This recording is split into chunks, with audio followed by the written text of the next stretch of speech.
நம்ம முருகருக்கு அவரை யாரும் குறைச்சி எடை போட்டால் அவருக்கு பிடிக்கவே பிடிக்காது.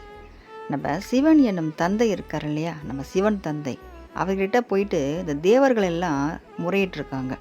இந்த பத்மாசுரனை யார் வதம் செய்கிறது, இந்த மாதிரி நாளுக்கு நாளாக அவருடைய அநியாயங்கள் அதிகமாயிட்டே போகுது. அதனால் நீங்கள் தான் இதுக்கு ஒரு வழி செய்யணும்னு சிவன்கிட்ட போயிட்டு முறையிடுறாங்க.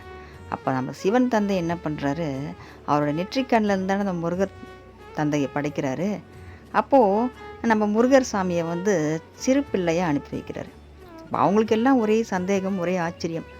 அவ்வளோ பெரிய அசுரனை அழிக்கிறதுக்கு இந்த மாதிரி சின்னதாக ஒரு குழந்தைய அனுப்புகிறீங்களே, இது உங்களோட சக்தி தான், இவரும் நாங்கள் ஒத்துக்கிறோம், இருந்தாலும் உங்கள் அளவுக்கு வருமா, நீங்கள் செய்கிற மாதிரி இருக்குமா அப்படின்னு எல்லாரும் கேட்கவே முருகருக்கு கோபம் வந்துடுச்சு.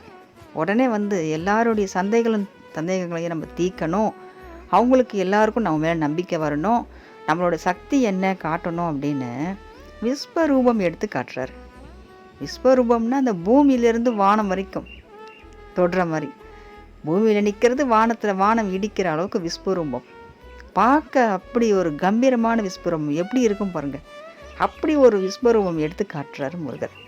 அப்போது இந்த தேவர்கள் எல்லாம் அப்படியே ரொம்ப உயர்ந்து போகிறாங்க. எல்லாம் முருகா முருகா முருகான்னு அவரை கையெடுத்து கும்பிட்டு வணங்கி உள்ள முருகி எல்லாம் அப்படியே ஆச்சரியப்பட்டு நிற்கிறாங்க அந்த ஒரு இதில்.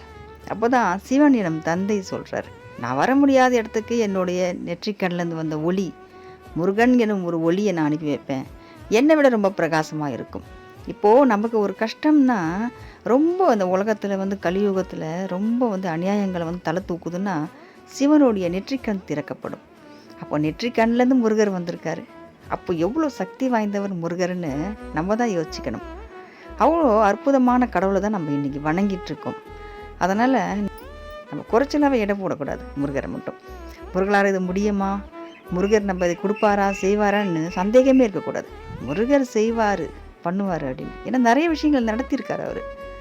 எல்லாம் பிரம்மாண்டமாக பிரமிச்சு பார்க்கக்கூடிய அளவுக்கு. இன்னும் ஒரு சிவன், அவர் சிவன் தான் முருகர். நம்ம ஒரு சிவன் இருந்தால் பத்தாதுன்னு தான் இன்னொரு சிவமாகவே வந்துட்டார். ரொம்ப கருணை உள்ளம் கொண்ட சிவம்.